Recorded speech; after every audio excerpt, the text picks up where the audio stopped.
Napakaganda ng mga dahon ng mga halaman. Ibang-ibang uri ng halaman. Napakaganda ng mga punong kahoy at kanyang mga dahon. Iba't ibang uri ng mga punong kahoy. Ayan ang kabundukan. Ito ay masasabi natin na napaka-perfect na gawa ng Panginoon.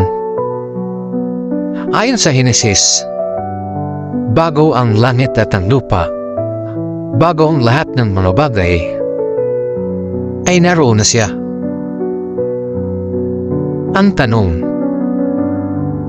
bago ang lahat ng mga bagay at ng langit at ng lupa, saan siya naroroon? Saan siya nakatira nung mga panahon na yun? Pakisagot nga, kaibigan, at mga boss at